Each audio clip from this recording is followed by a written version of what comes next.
Each Under Fire versus Thunderbolt. Thunderbolt? Thunderbolt pala ha. Kaya dito, naisip ko gumamit ng mga troops na mayroong mga kuryente. Ano ba yung mga troops na mayroong kuryente? Walang iba kundi yung mga Electro Dragon, Electro Titan at Super Yeti. Sabayan pa ni Hirong yung bot na may kuryente yung sapatos at spell na kidlat. Tama, yan ang mga troops na ginamit ko mula PH11 hanggang PH17. Yan ang kailangan para maka 3-star na gamit yung mga troops na puro may kuryente. Kita nyo naman, Thunderbolt yung pangalan ng clan ng kalaban. Tamang-tama talaga itong mga troops na puro may kuryente para maka 3-star. Yan ang isa sa mga diskarte mga idol paghahabol natin mga 3-star. Paminsan-minsan, ibagay natin yung mga troops na gagamitin sa pangalan ng clan ng kalaban. Pero pag tae yung pangalan ng clan, wag nyo nasubukan yung ganitong diskarte. Mahirap na, baka mga may tae pa yung atak nyo. At eto na nga, bago pa lang nagsisimula yung laban, kiniklaim target ko na mula TH17 hanggang TH11. Mga mamaw kasi yung mga kasama ko dito sa Pitch Under Fire, lalo na si Boss J.S. Chili. Kaya kailangan talaga lagyan ng claim target. Mahirap na baka maubos yung mga base at wala tayong pang-content. One eternity later. Kaso, patsilip ko, marami pa rin yung mga base na naiiwan na kailangan may 3-star. Nabisi ata yung mga kasama ko dahil 31 attacks pala yung nagagamit. O di kaya baka wala pa rin mga signal dahil sa bagyong uwan. Pero hayaan na dahil marami naman ako mga account na pwedeng gamitin para maklear yung mga base na naiwan. 2,000 years later. At ayan, pagkalipas nga lang ng kulang-kulang isang oras, naiwan na lang yung mga base na nilagyan ko ng claim target. Ano pa ang gagawin? Di sinimulan ko na umatak dito, nagamit yung mga troops na puro may kuryente. At sinimulan ko nga dito sa account ko na TH11. At ang gamit ko nga na troops dito ay yung asul na butiki na may kuryente. At sinamahan ko na rin ng 6 na spell na kidlat at Super Yeti para sa reinforcement. Wala naman kasing ibang troops na may kuryente sa TH11, kaya mga aso ng butiki na lang ang may kuryente yung ginamit ko. At ito na nga yung unang biktima, yung base ng leader si Thunder. Makunat-kunat na rin sa TH12 kahit mahina yung mga walls. Pero tiwala lang sa mga aso ng butiki na may kuryente. At ang una kong ang ginawa dito, tinanggal ko lang muna yung dalawang air defense gamit yung 6 na kidlat. Dahil alam naman natin na yan ang isa sa mga defense na mabilis makalusaw sa mga asul na butiki. Pero may naiwan pa na dalawa, kaya ginamit ko na kaagad yung malaking pana nito pakin papunta sana doon sa dalawang air defense. Kaso, hindi tinamaan yung isang air defense. Pero hayaan na dahil natanggal naman yung dalawang air seeker na nasa gitna. Kaya inilapag ko na yung habloy na BK para may tumangki doon kitupakin. Sabay inilapag ko na lahat yung mga aso na butiki dito sa may baba kasama si Datam para diretso-diretso na lang sila papunta sa may town hall. At isinama ko na yung 4 na balon para may pakinabang naman kasama ng Gleam papunta sa may town hall. Sabay gamit ng ability ni Tatang na Eternal Tomb para sigurado na aabot yung Gleam sa may town hall. At ayun, umabot naman kaya inilapag ko na yung isang Rage kasama ng isang Clone Spell para tumami yung mga Yeti Mites. Kaya ayun, tanggal kaagad yung Town Hall ni Thunder. Kasama na pati yung isang single IT at eagle artillery na nasa gitna. Kaso, pagbalik ko kay Tupakin, itinusta na pala ng dalawang butiki na bantay ni Thunder. Pati si Abnoy na BK na walang kamalay-malay habang rumoronda sa may labas, sinusunog na rin na dalawang bantay na butiki. Kaya ayun, natusta nga pati si Abnoy at hindi malang nakaganti. Kawawa naman. At balak pa isama yung mga ibang grupo na mga asul ng butiki dito sa may kanan. Kaya nilapagan ko na yung huling natitirang rage spell. Kaya ayun, ang bilis na namatay yung dalawang bantay na butiki ni Thunder. Habang yung dalawang asul na butiki na humiwalay sa grupo, inuubos na rin yung mga buildings na pakalat-kalat dito sa may 9 o'clock. Habang si Tatang na nakamananong golf form, tamang sunod-sunod lang sa mga asul na butiki sa may likod. Kaya dahil dyan, sigurado naka-address yung 3-star na gamit yung mga troops na may kuryente. At ang unang biktima, yung base ni Thunder na leader ng Thunderbolt clan. Kaya yan talaga ang isa sa mga diskarte mga idol. Gumamit lang tayo ng mga troops na stock talaga sa pangalan ng clan ng kalaban? O baka ayaw nyo naman maniwala, kaya lipat naman tayo dito sa account ko na TH12. At ganun pa rin yung mga troops na ginamit ko, yung mga asul na butiki, dahil wala namang ibang troops na may kuryente ang pwedeng gamitin dito sa TH12. Kaso lang, baka maumay naman kayo sa mga asul na butiki na may kuryente. Kaya tara, turuan ko kayo kung paano yung diskarte para hindi kayo maumay sa mga asul na butiki. Una, ilapag nyo na kaagad si Tupakin at gamitin nyo kaagad yung malaking pana niya papunta sa may kawalan. Sabay gamit ng dalawang kidlat sa isang air sweeper na hindi tinamahan na malaking pana ni Tupakin. At ilapag nyo na kaagad si Abdul na BK para may tatangki doon kay Tupakin. Kasama na pati yung mga asul na butiki si Tatang at yung dalawang balon pati yung Blim. Tapos gamitin nyo na kaagad yung Eternal Dome ni Tatang at antayin nyo lang na umabot yung Blim sa may town hall. At pag hindi umabot, walang problema dahil gamitin lang natin yung isang rage spell kasama na yung 3 clone spell. Tapos gamitan nyo na kaagad na magic sarap para hindi kayo maumay. At saka kayo babalik para tignan kung ano ang nangyari sa atak na binuwang na natatay. At ayan, 3-star, o diba? Effective yung hatak na binuwang manatatae. Ganyan lang ang gagawin, gamitan nyo lang ng magic sarap para hindi kayo maumay sa mga asul na butiki. Kaya lipat naman tayo dito sa isa ko pang akaw na TH13. At ganoon pa rin yung mga isinalang ko dito, yung mga asul na butiki na may kuryente. Dahil kung titignan nyo, etong buang na to, hindi niya inilagay yung mga bagong defense para sa TH13. Ano yan, partida? Kaya sige, partidahan din natin. Dahil ganun pa rin yung ginawa ko dito, gaya sa Teach-Tel. Inilapag ko lang si Tupakin at ginamit kaagad yung malaking pana niya papunta sa may kawalan. Sabay ginamitan ng dalawang kidlat yung isang sweeper na hindi tinamahan na malaking pana ni Tupakin. At inilapag ko na lahat yung mga asul ng butiki na may kuryente kasama si Tatang at yung Blim. At dahil sa pinartidahan tayo ng buwang, kaya dito mas partida yung ibibigay natin dahil hindi ko na inilapag dito siya na nabigay kasama na si Hirong Yumbot. Sabay ginamitan ulit ng magic sarap para hindi tayo maumay. At ayan, tignan nyo yung resulta. Dahil 3-star pa rin kahit may partida yung attack ng binuang na natatae. Pero tama na yung kalokohan dahil kailangan nga natin magseryoso gamit yung mga troops na puro may kuryente. Kaya lumipat naman ako dito sa isa ko pang akaw na TH14 kaso naka-upgrade pala yung Abnoy na BK. Pero buti na lang nakareserba yung isang hero na Machu Papa sa kanya ko na lang inilagay yung halaga ni DK na baka. Ang problema nga lang dito si Machu Papa nga lang yung nakama na ng girl form. Kaya sigurado lahat ng mga airtraps sasaluhin ni Hero Machu Papa. Dahil ang isinalang ko dito ay siyam na Eudora. Pero okay lang yan dahil nagsalang nga din ako dito ng 5 kidlat at 2 lindol para isap yung iba main defense. At para maging effective yung troops na may kuryente, Super Yeti naman yung inilagay ko sa reinforcement. Ganyan lang ang gagawin para sigurado mangisay talaga yung base sa mga troops na may kuryente. O baka diskumpiyado pa rin kayo sa mga diskarte na sinishare ko. Kaya tara, panoorin natin yung sunod na banat gamit yung siyam na Eudora. At ito na nga yung sunod na biktima, yung base ni Ramesh na nakapartida na naman dahil nasa labas lang yung isang single IT at isang scatter shot. At hindi lang yun dahil nawawala rin yung isang scatter shot, nakalimutan niya ata ilagay. Pero hayaan na dahil trip na matinong buang yan at kailangan pa nga natin magseryoso. Kaya inunahan ko na kaagad dito lapagan ng 5 kidlat at 2 lindo yung isang single IT at isang expo. Dahil sa nilagay lang sa may labas yung isang scatter shot, nilapagan ko na kaagad ng 2 Eudora at isang Eudora naman dito sa may baba kasama ng bahay ng aso para matanggal na kaagad yung mga buildings na bakalat-kalat dito sa may baba. Sabay inilapag ko na lahat ng Eudora kasama ng 3 Hirong buang doon sa isang single IT na nasa labas at binuksan yung pader gamit yung isang bungo na nakasakay sa tae. Dahil ang plano, papapasukin sa may town hall yung grupo ng mga Eudora at 3 Hirong buwang kaya inilapad ko na yung jump spell. Kaso nagtaka ako kung bakit 2 Eudora lang yung nakikipagpakpakan dito sa bantay ni Ramesh. Yung pala gumilit pababa karamihan sa mga Eudora habang kinakalatkat si Tatang at yung Hirong Machu Papa unang lapag nakatay ka agad dahil tinamaan ng ligaw na itim na tae. Pero hayaan na dahil nandiyan naman si Hirong yung bot para ma-take down yung ibang defense. Sabay ipinalabas ko na nga yung malakasang higanting kalbo kasama ng 2 kambal ni Tupakin dahil sinaglit lang nila i-take down yung town hall ni Ramesh. Kaso narigo pa nga sa Moriarty Gasset na galing sa town hall ni Ramesh kasama na pati mga alaga ni Hirong Yumbot na Yobab.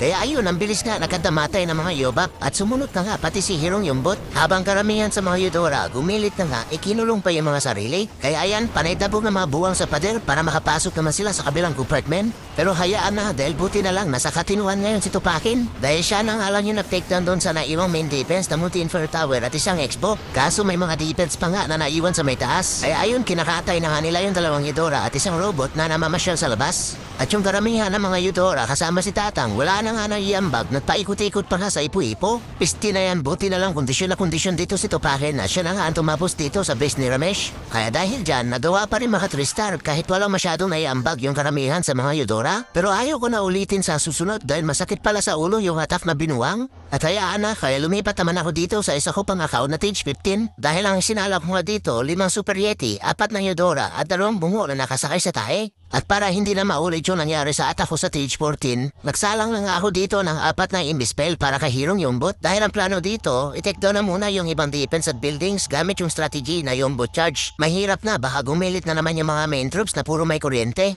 At para sa reinforcement, Super Yeti pa rin yung inilagay ko para lalo maging mas effective yung diskarte ng mga buwang. E ano pang hinaantay? I-deliver na natin ulit yung mga troops na puro may kuryente. At ito na nga yung base ni Bainesh na kapatid ni Ramesh na may Anesh. At sa wakas may matinong defense na nga sa mga nilagyan ko ng claim target. Bale ang ginawa ko nga dito, inilapag ko na kaagad yung bida-bidang Hirong Yumbot dito sa may 9 o'clock para maklear niya na kaagad yung mga ibang defense buildings na pakalat-kalat dito sa may 9 o'clock. Kaso unang lapag nakatapag kaagad na malaking tae. Wala talagang ligtas to si Hirong Yumbot kahit itago na sa imbispel nakakatapak pa rin na malaking tae. At nainis pa ata sa mukha ng bantay na Machu Machu Papa. Dahil imbes na mag-focus sa mga defense, gusto niya pa banatan yung bantay na Machu Papa. Kaya sinasama ko sa Imbespell para hindi madistract si Hero yung bot sabay gamit ng Rico Spell para pauwiin. At inilapag ko na nga dito sa may 9 o'clock yung puro topak lang ang alam si Archer Queen. Isinama ko na lahat ng Super Yeti, 3 Eudora at si Tatang. At palalakarin lang sila papunta doon sa may isang Wizard Tower. Sabay lapag naman ng isang Eudora at bahay ng aso doon sa may taas. Kaso sa sobrang lutang, magamit ko kaagad yung ability ni Tatang na Eternal Tome. Yan ang epekto pag masasobrahan sa pag-focus. Pero hayaan na dahil binuksan ko na nga yung pader gamit yung isang bungo na nakasakay si Tae at isinama ko na pati si Abnoy na BK. At ang plano, papapasukin yung mga Super Yeti kasama ng mga Hirong Buang at yung mga Eudora papunta dito sa dalawang scatter shot na nasa gitna. At ibinalik ko na yung Hirong Yombot para ma-take down na kaagad yung mga defense na nandun sa may taas. Yung Abnoy na BK at mga Super Yeti, may balak pa ata na umikot dito sa base ni Bainesh. Buti na lang tumino at nagawaan na nga makatalon gamit yung jump spell na nilapad ko papunta dito sa dalawang scatter shot. Ang problema, natutukan naman ng single ID si Abnoy na nandito sa may gilid. Kaya ginamit ko na kaagad yung ability niya na Earthquake Boots at Spiky Ball. Kaya ayun, biglang nawala sa mapa yung isang single IT at dumiretso na nga sila papunta sa may town hall. Pero lumabas na yung bantay ni Bainesh na puro kaldero na may lamang tae. Kaya binungusan ko nga ng muriatic acid para hindi na sana mamaho sa mga Super Yeti at sa mga hero. Kaso ang galing nga ng pwesto ng ipo-ipo ni Bainesh dahil inilagay niya nga doon sa may town hall. Kaya ayun halos hindi nga nakagalaw yung mga Super Yeti, yung mga Eudora kasama yung 3 Hirong Buang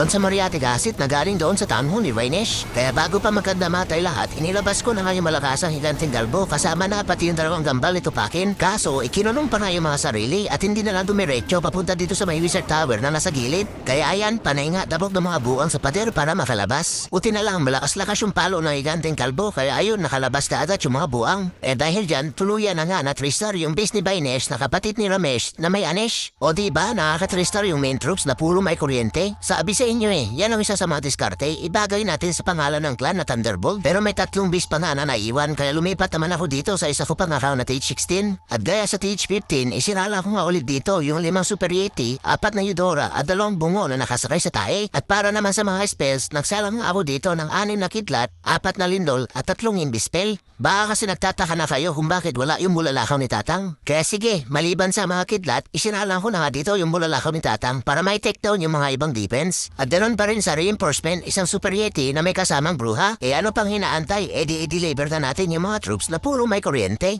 At eto na nga yung base ni Hem na hindi ko maintindihan kung bakit Hem yung IGN. Pero hayaan na dahil trip niya yan. Bali dito nga, inunahan ko na kaagad lapagan ang 2 lindol kasama ng mga kidlat yung mga ibang main defense na nandito sa tabi ng town hall. Kaso parang napasobra ata sa kidlat pero hayaan na dahil tinapon ko na nga doon sa bahay ng karpintero at nilapagan ko lang ang 3 imbispel yung mga defense sa pakalagkara dito sa may 3 o'clock. Kaya ito na ang bulalakaw ni Tatang. At ayun, sa pool yung expo, sabay nilapagan ko pa ng 2 lindol. Kaya ang nangyari, burado na kaagad yung mga ibang main defense na nasa gilid ng town hall. At inaantay ko na lang muna dito na matanggal pa ni Tatang yung mga ibang buildings sa pakalat-kalat doon sa may 3 o'clock. Kaso, kawawa naman yung alaga ni Tatang na kabayo, kinatay ng mortar. Kaya bago pa isunod si Tatang, inilapag ko na yung mga troops na may kuryente kasama ni Abnoy at Tupakin para mahila na si Tatang. Sabay lapag ng isang Eudora at bahay ng aso dito sa may baba para matanggal na kaagad ng mga robot kasama naman sa lamangkero yung mga buildings na pakalat-kalat dito sa may baba. Dahil ang plano, papapasukin sa may town hall yung mga troops na may kuryente kasama ng 3 Hirong Buang. Kaso lumabas na nga dito yung bantay na assorted dahil maliban sa ninja, may kasama pang bruha at puting bakulaw. Kaya bago pa makapanggulo sa mga main troops na may kuryente at 3 Hirong Buang, sinabuyan ko na kaagad ng muriatic acid. Sabay binuksan ko nga ulit yung pader gamit yung bungo na nakasakay sa tae para mas lalo pa sila makapasok sa may gitna. At si Hirong Yombot naman yung bahala sa mga defense na nandito sa may gilid. Kaso kahit hindi tumigit sa malaking tae, nasabugan pa rin sa mukha. Pero hayaan na dahil nasa gitna na rin yung mga main troops kasama ng 3 Hirong Buang. Kaya ginamit ko na kaagad yung ability ni Abnoy na Earthquake Boots at Spiky Ball para matanggal na kaagad yung town hall kasama ng mga ibang main defense. Ang problema nga lang, nahuhuli na naman ang ipo-ipo habang naliligo sa muriatic acid na galing sa town hall ni Hem. Kaya ang nangyari, isa-isa nga nagkandamatay at naiwan na lang si Ganting Galbo kasama ng isang Eudora at alagang ibon ni Abnoy habang si Hirong Yombot nakikipagsapakan pa nga dito sa bantay na Machu Papa. Nakalimutan nata ng Machu Papa na tomboy yan kaya ayun puro black tie lang yung inabot kay Hirong Yombot at lumabas na nga yung mga alaga ni Hirong Yombot na mga yobab para tapakan lang yung malaking tae. O tekma yan. Pero hayaan na at unti-unti na nga dito na uubos yung mga defense ni Hem. Kaya dahil dyan sa bandang dulo, tuluyan na nga na 3-star yung base ni Hem na ginamitan nga ng combination ng bulalakaw ni Tatang at spell na mga kidlat para may take down yung mga ibang main defense at sinabayan pa ng mga main troops na puro may kuryente. Kaya dito, 2 base na lang yung naiiwan na kailangan ni 3-star para may perfect na namin yung classic war dito sa PH Under Fire. Kaya lumipat na nga ako dito sa isa ko pang account na TH17. At ganun pa rin nga yung sinalang ko dito na main troops, 5 Super Yeti at 4 na Eudora. Sinamahan ko lang ang 4 na bungo na nakasakay sa tae para buksan yung pader at makapasok yung main troops na puro may kuryente. Bale ipinahinga ko na muna yung bulalakaw ni Tatang at ang strategy naman na ginamit ko dito ay yung boot charge. Kaya nagsalang ako dito ng 6 na Invis spell at isang recall spell para pauwiin si Irong yung bot. At para naman sa reinforcement, isang Super Yeti at isang ugat na maladila. At muntik pa nga makalimutan dito sa kakagamit ng mga butike na kamanananggal form pa pala si Tatang. At ito na nga lang yung huling base na makunat-kunat yung base ng number 1. Pero meron pang isang base na naiwan dito sa may baba na claim target ng kasama ko kaya hindi ko ma-atap. Hindi ko nga alam kung bakit hindi niya pa binanatan, natangay ata ng bagyong uwan. Pero okay lang yan dahil kung makikita nyo, halos hindi pa nga nababawasan yung mga atak ko sa TH-17. At isang base na lang ngayon ay iiwan na makunat-kunat na kailangan ko i-3 star para may secure na namin yung restrict dito sa PH and the Fire. Eh ano pang hinaantay? Eh di binanatan ko na nga dito yung huling base na makunat-kunat para mabawasan na yung mga stress sa kinabuhi. At ito na nga yung base ni Prince, max na rin sa TH-17. Kaya kailangan mo na mag-focus na gamit na yung main troops na puro may kuryente. Bali dito nga, target ko na matanggal na kaagad yung mga ibang main defense kasama na yung town hall gamit yung boot charge. Kaso nakaabang nga dito yung 4 na bantay na hero kasama yung malaking tae na nasa tabi ng town hall. Kaya bago pa sumakit yung hulo, inilapag ko na nga dito si Hero yung bot at tinatiming ko lang yung paglapag ng Invis-spell para may tago si Hero yung bot. At dito nga, mas malapit yung bahay ng karpentero kaya itinago ko na muna para dumiretso si Hero yung bot dun sa may town hall. Sabay ginamit ko na nga kaagad yung ability niya na Ace Vial para may take down niya na kaagad yung town hall ni Prince. Kaso, dumiretso naman kaagad sa malaking tae. Kaya ayun, kawawa yung halaga niyang tuta at nasabugan nga ng malaking tae sa mukha. Kaya bago pa makatay pati si Hero yung bot, pinauwi ko na muna gamit yung isang recall spell. Dahil nagawa niya na rin naman i-take down yung town hall ni Prince. Kaya eto na yung mga main troops sa mga Super Yeti kasama ng mga Eudora at si Tatang para makipagsapakan sa mga bantay na hero. At nilapagan ko lang muna ng spell na Machanat yung isang single IT para bugbugin ang mga defense. Bago ko inilapag si Tupakin at ginamit kaagad yung marami pana niya papunta dun sa may single IT. Kaso, imbis bahay ng aso, kariton pala na nangagi sa troso yung nailapag ko na machine. Kaya ayun, para tuloy-tima yung kariton na papunta doon sa may town hall.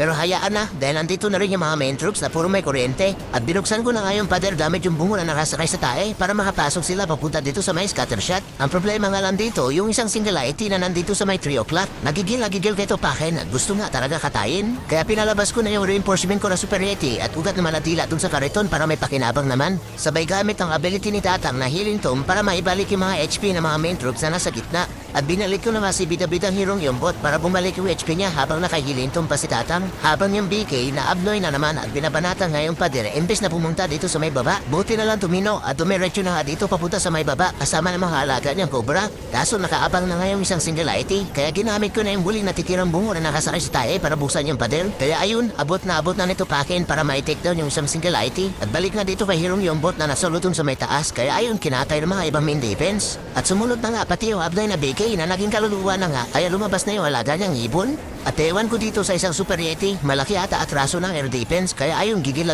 habang binabanatan. Pati yung pader dinamay kaya ayun pinitik lang sa itlog ng Buti Archer Tower para tumigil na sa kakamaoy. At eto na nga yung huling problema, yung isang single IT na nandito sa may 9 o'clock. Dahil kita niya naman hindi na makakapasok yung mga Super Yeti at hindi rin abot ito Pakin na Queen. Kaya dahil dyan, inisa-isa na nga katayin yung mga main troops at isinunod na nga kaagad si Tatang. Buti na lang pinasukan na nga ni Frosty para palamigin at init na habang kinapatay si Tatang. Pero eto na nga yung MVP, yung malagang ibon ni Abnoy kasama ng dalawang butete na anak ng Paniki. Dahil sila na nga yung victim dito sa isang single IT na hindi abot ng mga main troops at itupahin. Kaya dahil dyan, tuluyan na nga na 3-star yung huling defense na makunat-kunat. Nagamit yung strategy na Yumbo Charge at main troops na puro may kuryente. Kaya mga idol, alam nyo na yung isa sa mga diskarte. Gumamitan din kayo ng mga troops na pwedeng ibagay sa pangalan ng klan ng kalaban. Kaso, meron pang isang base na naiwan at inaantay ko nga dito yung kasama ko na nag-claim target kung kailan niya babanatan. At pagkalipas nga ng ilang minuto sa pag-aantay, hindi pa pala nababanatan ng kasama ko. E ano pang gagawin? E di inata ko na gamit yung account ko na TH12. Mahirap na, baka makatulugan ko pa habang nag-aantay. E di naputol pa yung restrict namin dito sa Pitch Under Fire. At dito wala nang intro dahil ginamit ko na kaagad yung malaking pana nito Pakin papunta sa mga air defense. Sabay lapag lahat ng mga butike kasama si Tatang at si Machu Papa. Sinama ko na pati yung reinforcement ko na blimp na may lamang Super Yeti at inantay ko lang na umabot sa may town hall. Bago ko nilapagan ng rage spell kasama na pati yung mga close spell. Kaya ang nangyari, ubos na kaagad yung mga main defense kasama na pati yung town hall. Kaya mga idol, wag niyong maliitin yung ganitong strategy na lapagang buang na natatae. Dahil kita niya naman kaya makatrista ng TH12 sa defense sa TH16. Rush nga lang.